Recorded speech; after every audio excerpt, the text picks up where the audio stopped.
네, 11월 24일 오늘 방송 2부 시작하겠습니다. 제가 아주 어렸을 때 말이죠. 세상은 참 공평하고 공정하다고 가르치는 젊은 선생님이 계셨습니다.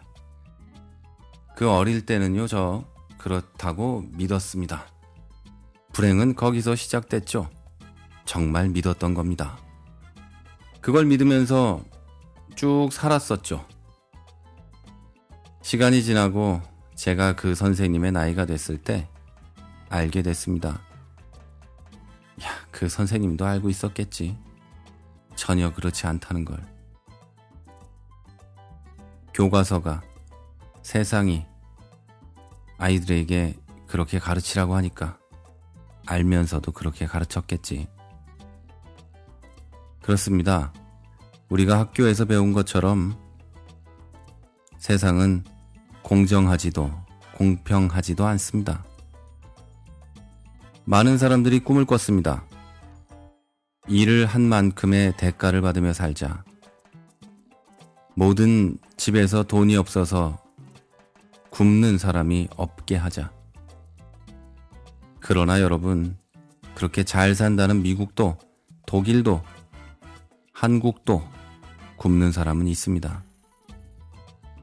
모든 사람이 공평하게 교육받을 수 있도록 학교에 가서 공부할 수 있도록 하자. 네, 물론 법은 그렇죠. 그러나 세상이 그렇습니까?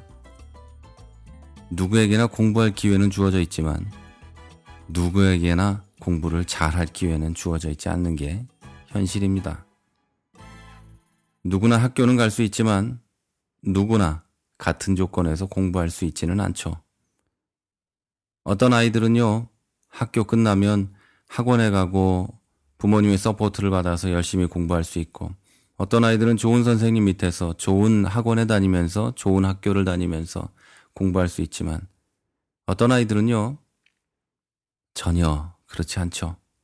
학교가 끝나면 돈을 벌러 가야 하고, 내가 돈을 벌지 않으면 내가 굶는 것은 둘째치고 온 집안이 굶어야만 하는 아이들도 있죠. 물론 여러분, 그런 아이들 가운데도 공부를 열심히 해서 정말 하루에 한두 시간 자고 열심히 해서 그 좋다는 서울대 나오고 판검사 될 수 있습니다. 그런데 그거가 공평하다는 것의 증거는 아닙니다. 여러분도 다 알고 계시죠? 세상이 이렇다는 거. 저는 지금 뭐가 잘못됐다는, 누가 나쁘다는 뭐 그런 얘기를 하고 있는 게 아니에요. 그렇다는 얘기예요, 그냥.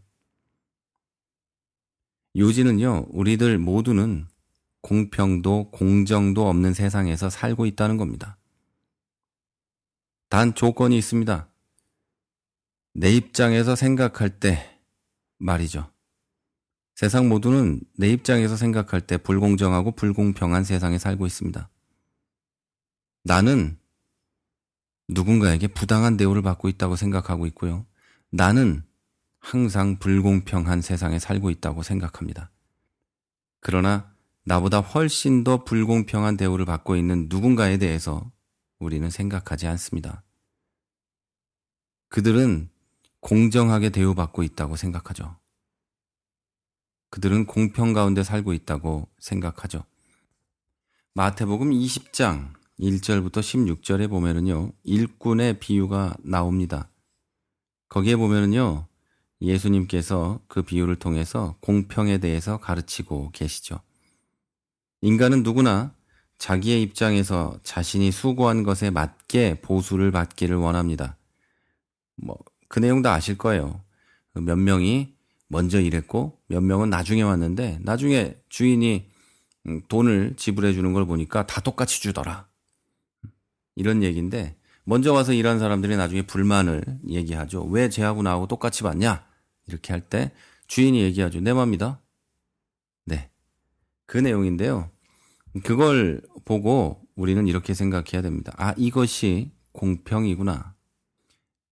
이렇게 얘기하면 듣는 분들 가운데는 무슨 헛소리냐, 그게 왜 공평이냐 라고 생각하는 분도 계실 텐데요. 저는 지금 성경에 대한 얘기를 하고 있는 거지 세상 얘기를 하고 있는 게 아닙니다. 성경에 써 있는 이야기를 하고 있는 거죠. 세상의 눈으로 바라볼 때는 불공평할 수 있습니다. 당연한 거 아니에요. 일 10시간 일한 사람하고 30분 일한 사람하고 돈을 똑같이 준다는 건 불공평하겠죠. 내가 10만 원을 받으면 쟤는 3천 원을 받아야 되거나 30분이니까 5천 원인가요? 5천 원을 받아야 되는 게 맞는데 쟤도 10만 원, 나도 10만 원이면 내가 기분이 나쁜 거죠. 아니면 제가 10만 원을 받으면 나는 100만 원을 받아야 된다. 이렇게 생각을 하겠죠. 그러나 그거는 내 입장에서 내 생각을 할 때 불공평하다는 겁니다. 내 생각에 불공정하다는 겁니다. 인간은 누구나 자기 입장에서 내가 수고한 만큼의 대가를 받기를 원해요. 그건 당연하겠죠. 그런데 더 주면 굉장히 당연하게 받습니다만 덜 주면 항의합니다. 세상은 이렇게 자기 자신에게도 불공정하죠. 내가 100만 원 받는 건 괜찮은데 제가 10만 원 받은 건 안 된다는 거죠. 이렇게 불공정해요. 그러나 세상이 이렇다고 해도 하나님은 하나님의 공평이 있습니다. 오늘 본문을 두고 마태복음 20장 1절부터 16절을 보고 엿장수 마음이냐고 하는 분도 있습니다. 그래서 설교도 그렇게 해요. 엿장수 마음이다. 하나님 마음이다. 그러니까 먼저 왔다고 그렇게 내세우지 말고 나중에 왔다고 주저앉지 말라. 뭐 이렇게 설교하는 분도 있는데요. 표현상 그렇다는 것도 알지만 어쨌든 저는 엿장수 마음이라고 생각은 안 하는데 그런 분들의 논리가 이런 것도 있어요. 어떻게 더 일한 사람과 덜 일한 사람이 같이 받을 수 있냐. 뭐 이러는데 여러분 하나님 마음입니다. 엿장수 마음이 아니에요. 하나님은 공평에 대한 정의가 우리들하고 달라요. 우리는 내 입장에서 공평을 논하지만 하나님은 사랑과 관대함으로 공평을 말씀하십니다. 그래도 사람들은 하나님이 엿장수다라고 말할 수 있어요. 그러나 하나님은요, 완전하시기 때문에 그 하나님의 마음이 틀릴 가능성은 없어요. 공정하고 공평하지 않을 가능성이 없다는 거죠. 무엇보다 하나님은 선하십니다. 하나님의 행하심은 언제나 공정하고 공평하며 선하십니다. 틀릴 리가 없어요. 그리스도인들 가운데도 내가 이만큼 했으니까 보상하셔야지 하는 사람들이 있어요. 내가 지금까지 신앙생활을 이렇게 했는데 나는 왜 안 해주냐? 해줘야지 라는 사람들이 있는데요. 그들의 마음에는 예수 믿은 지 얼마 되지 않거나 흔히 말하는 믿음이 적은 사람들이 자기와 같은 복을 누리게 되면 어떻게 하나님께서 저들에게 나와 같은 것을 주실까? 혹시 내게 더 큰 것을 주려나? 라는 마음이 생기거나 또는 어떻게 하나님께서 저들에게 나보다 더한 것을 주시나? 이런 마음이 들게 되죠. 그러다가 별 보상이 나한테 없는 것 같으면 시험에 듭니다. 그런데 여러분 분명히 기억하십시오. 하나님은 완전하십니다. 하나님은요, 절대로 공정하시고 절대로 공평하십니다. 우리의 믿음 가운데 대전제예요. 하나님은 틀리지 않는다는 거. 나보다 교회 나온 지 얼마 안 됐고 나는 정말 피나는 노력을 하면서 힘들게 교회를 신앙생활을 하고 이러고 있는데 저 교회 나온 지 얼마 안 되는 게 갑자기 복도 받고 목사님이 인정하는 것도 같고 막 이래요. 와, 열불 나죠? 질투도 납니다. 그런데 여러분, 하나님은 안 틀립니다. 하나님은 하나님 나름대로의 공평과 정의가 있습니다. 늦게 온 사람이나 일찍 온 사람이나 같은 것을 주는 거. 이게 하나님의 정의죠. 지금 내 생각에 내가 덜 받는 것 같을지 모르지만 쟤나 나나 똑같이 받고 있는 거예요. 똑같이 은혜를 받고 있는 거예요. 뒤집어서 얘기하면요. 내가 받은 은혜가 나보다 먼저 신앙생활을 하고 먼저 교회들을 세우고 먼저 신앙을 지키기 위해 피눈물을 흘리고 순교했던 그들의 은혜와 같다는 겁니다. 나는 아무것도 안 하고 예수 믿는 가정에서 태어나서 지금까지 신앙생활을 했지만 피나는 노력을 하고 피눈물을 흘리며 교회들을 지키고 세워갔던 우리 믿음의 선배들과 내가 받은 은혜가 같다는 거죠. 지금 이제 교회 나와서 은혜를 받고 있고 사랑을 받고 있는 그 사람도 나와 은혜가 같다는 거죠. 이게 하나님의 공평입니다. 사실 우리 마음에는 이런 생각이 듭니다. 저도 똑같아요. 정말 하나님 앞에서 바른 말씀을 전하려고 애쓰는 나는 힘들고 설교 한번 하려면 막 미칠 것 같고 내가 이 말씀을 전해야 되는지 꼭 이렇게 말할 수밖에 없는지 막 이런 딜레마에 빠지고 어떻게 하면 조금 더 쉽게 말씀을 전할지 고민하고 있는데 남의 거 그대로 베껴가지고 읽고 있는 놈보다 내가 더 힘들잖아요. 그렇게 보면. 그런데 그래서 저도 가끔 이런 생각을 합니다. 야, 하나님이 갚아주실 거야. 사실 토요일마다 또는 매일마다 잠을 이루지 못하면서 설교 준비를 하고 성경을 읽어야 하고 학교 다닐 때 그렇게 읽기 싫어하던 책을 읽어야 되고 주석을 읽어야 되고 막 조직신학 책을 뒤져야 되고 음? 뭐 때로는 저명한 교수한테 이메일도 보내서 이 문제가 어떻게 해결돼야 되고 이게 신학적으로 문제가 있는지 없는지를 물어야 되는 이런 과정을 계속 거치고 있는데 그때 이런 생각을 해요. 하나님이 갚으실 거야. 근데 이게 굉장히 잘못된 생각이라는 걸 알게 됐죠. 그때 저는 이런 생각을 합니다. 그런 생각이 저한테 훅 떠오를 때, 저는 내 입장에서의 공평을 버리고 하나님의 공평이 나와 다른 목사님들과 교회들의 실현되기를 위해서 기도합니다. 제가 대단해서가 아니고 이 오늘 본문을 읽고 제가 느낀 바, 깨달은 바가 그거예요. 하나님의 공평은 다르다. 여러분, 우리 마음속에는 늘 내 공평과 공정이 있습니다. 내 저울이 있죠. 그 저울이 있는 것으로 그치는 게 아니라 그 저울대로 세상이 돌아가 주기를 원합니다. 그런데 그거는요, 내 마음의 욕망입니다. 옛날에 그 시장에 가면은요, 옛날에 이렇게 한 돼, 두 돼, 뭐 이렇게 되로 팔았잖아요. 근데 그 되가 모양은 똑같이 생겼는데 작은 게 있고 큰 게 있었잖아요.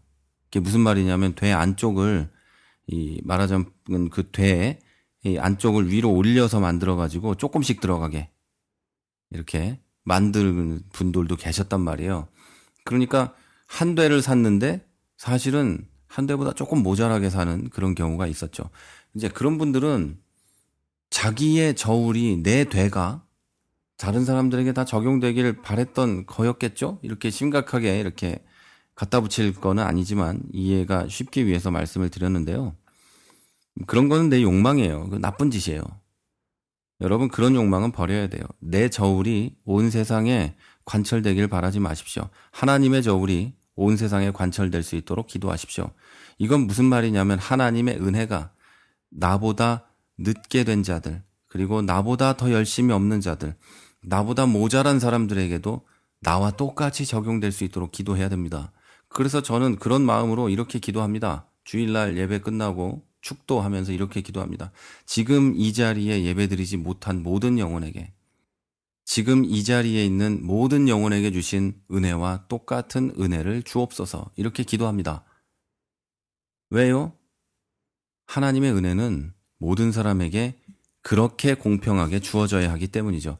세상의 자본주의의 논리에 의하면 열심히 일한 사람 열심히 일한 대로 받아야 되고 열심히 뛴 사람 열심히 뛴 만큼의 보상이 있어야 됩니다. 그러나 교회 안에선 하나님의 자녀들 안에선 그것이 적용되어서는 안 됩니다.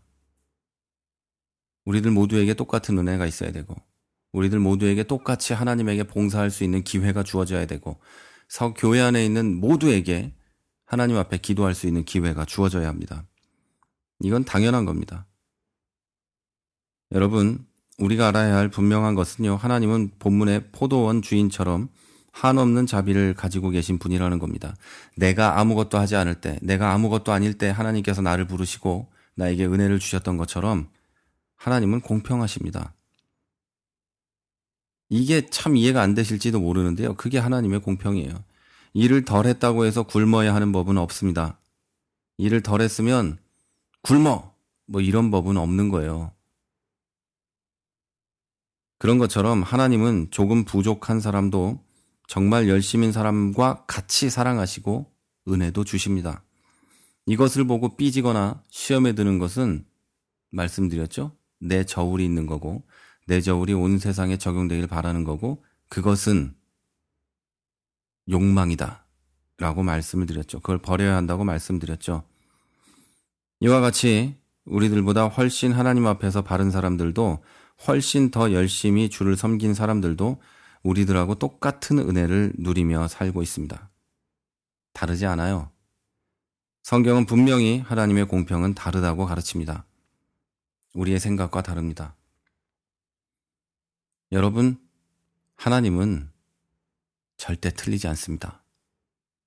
그 틀리지 않은 하나님께서 이렇게 우리를 공평하게 대하십니다. 여러분에게 한 가지 질문을 하고 방송을 마칠게요. 당신이 경험한 가장 불공평한 일을 한번 생각해 보십시오. 혹시 그게 교회 안에서 일어났던 일입니까? 아니라면 교회 안에서 당했던 가장 불공평한 일을 생각해 보십시오. 혹시 그때 하나님께 불평하셨습니까? 내가 불공평하고 불공정한 일을 당했다고 말이죠. 어떤 일이었는지 다시 한번 생각해 보십시오. 월요일입니다. 한 주 동안 건강하시고요. 맘 상하는 일, 몸 상하는 일 없으시기를 기도합니다. 지금까지 프라하에서 최문기 목사였습니다.